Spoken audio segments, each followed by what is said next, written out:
downsizing from this one-bedroom apartment into a studio unit here in Metro Manila. And nope, this is not to try extreme frugal living or to deprive myself, but just because it makes more sense for my life right now. If you're new here, my name is Jane Abalikbayan from Malta, and for the past year, I have been living a frugal, rich life here in Metro Manila. This is different from my usual videos here on YouTube kasi right now, I just wanted to give you guys a quick life update kung ano nangyayari. To be honest, nalipat ko na lahat ng gamit namin kaya sobrang empty na nung apartment. Pero I wanted to take a final look before ko i-hand over tong unit sa agent kasi ayoko magkaroon ng problema. So nagpa-final check na lang ako. Nasa baba na lahat ng gamit ko. I definitely enjoyed living in this unit kasi ang dami niyang perks bukod sa mas malawak siya, of course. Ang ganda rin ng sunset view at ng fireworks view namin dito kapag New Year. Also, kapag meron akong guests, mas na-accommodate ko sila, syempre kasi I have an extra room. I've been living alone for a few months now kasi yung asawa ko kailangan niyang mag-move back to Europe temporarily for work. So, since ako lang naman mag-isa, kadalasan napapansin ko na hindi ko talaga na ma-maximize tong apartment na to. I just use it as a studio, technically, kasi andito lang ako kapag kailangan ko mag-work, mag-edit, mag-meeting, and to store my stuff. And as someone na nagpo-frugal living dito sa Metro Manila, na-realize ko na it really doesn't make sense. And I can just imagine the amount of money na I could save every month kapag nag-right size ako ng apartment.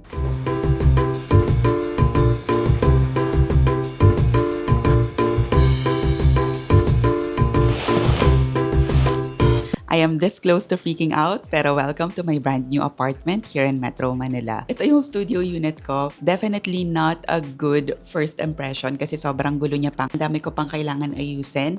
Pero I am taking it slow dahil mag-isa lang ako. So every year naman lagi kaming naglilipat kasi lumipat kami galing Malta, tapos lumipat kami sa parents ko, tapos lumipat kami sa one-bedroom apartment, and then lilipat na naman kami ngayon. Ito na yung third lipat namin. Nasanay ako sa plural, pero technically, I am moving into this apartment alone. Pero kahit na temporary siya, gusto ko pa rin maging intentional sa mga gastusin ko dito sa Pilipinas. Ipapakita ko na lang sa inyo guys yung before shot ng apartment bago ako nag-move in at guluhin siya. There's not much to see, it's just a semi-furnished unit.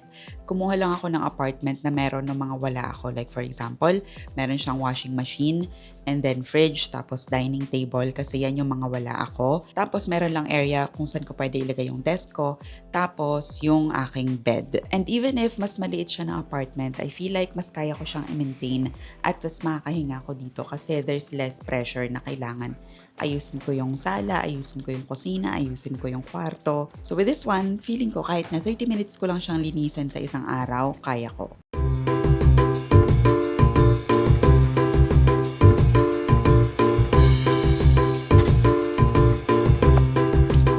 After posting several updates sa TikTok and Instagram, may mga nagtatanong sa akin, paano mo ba malalaman na it's time for you to downsize? Ano yung mga factors na tiningnan mo? And I wanted to share 5 with you guys kasi syempre hindi naman ako nag-come up ng ganitong decision overnight. Pinag-isipan ko rin naman siya. And here are a few signals na nagpa-decide sa akin to finally downsize. The first sign is maintaining the space. If you're constantly cleaning the apartment or organizing stuff, pero you feel like ang dami mo pa rin kailangan ayusin, then it's a clear sign na nahihirapan ka na i-maintain yung space mo. For example ako, yung dati ko kasing apartment, yung living area niya, white yung tiles. Hindi na namin siya pinalitan pero ang hirap i-maintain kasi minsan twice a day kailangan ko siyang linisin kasi ang dali niya talaga madumihan. So parang minsan kahit na free day ko, pahinga ko dapat, hindi ko siya magawa kasi parang kailangan ko laging linisin yung bahay. Hindi naman ibig sabihin nun na makalat ka kasi or tamad ka lang or madumi ka kasi sa bahay. It just means na masyado nang malaki yung space for you to maintain it. Number 2 is all about maintaining your lifestyle naman. Medyo related sa finances mo. A large portion of our monthly income goes into maintaining our lifestyle. Rent, utilities, internet, storage, repairs, transportation. These costs add up quietly. If your monthly expenses feels heavy and fixed,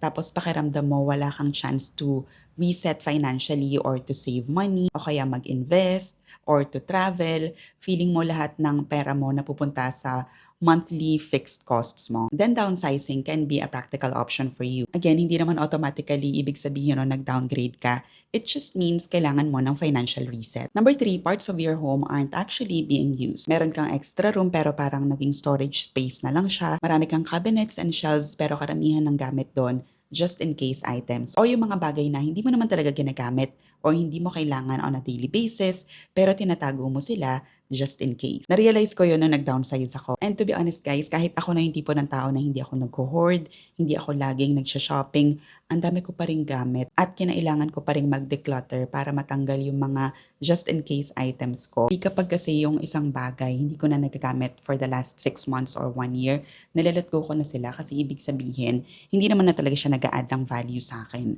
Ang mga kinip ko lang talaga is yung mga winter clothes kasi I'm still hoping na makapag-travel ako somewhere winter wonderland this 2026. Pero aside from that, yung mga damit na hindi ko naman talaga ginagamit, mga bag, sapatos, pinamigay ko na sila para hindi ko na sila kailangan dalhin dito sa bago kong space. So there, kung feeling mo yung bahay mo ngayon, yes, spacious nga siya para sa'yo, pero karamihan naman ng gamit doon hindi mo na ma-maximize or hindi mo talaga nagagamit, then that's a good sign na baka kailangan mo nang mag-downsize. Number 4, your lifestyle has changed but your space stayed the same. If your space right now reflects the older version of you, one with different goals, different energy, and different priorities, then you might want to consider downsizing. For example, ako, madalas nandito lang ako sa bahay, pero kahit na ganon, I want simplicity.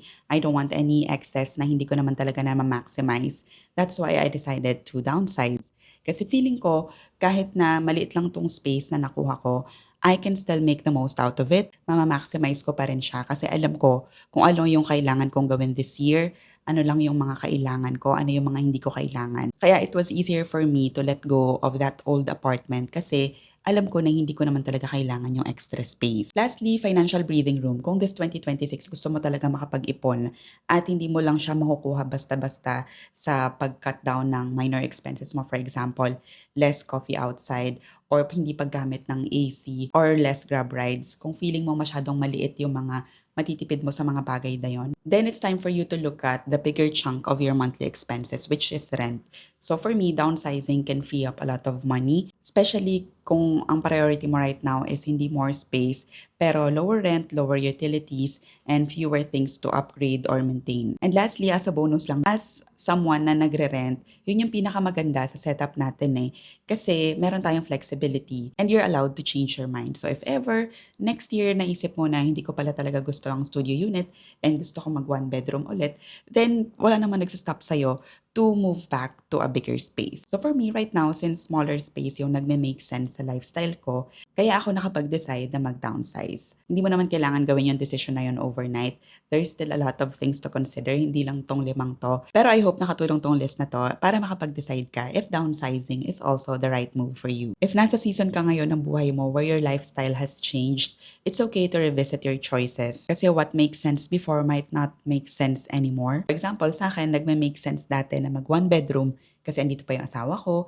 Tapos, kailangan namin ng bigger space kasi pareho kami nag-work from home. Pero right now kasi, since ako lang naman muna, it makes more sense to downsize. So there you have it. This is just a quick update sa kung ano nangyayari sa buhay ko right now. If you have any questions about downsizing, let me know in the comment section below. And if you want more tips about frugal living, I created a whole playlist about it. You can start by watching this video. That's it for today. Ciao!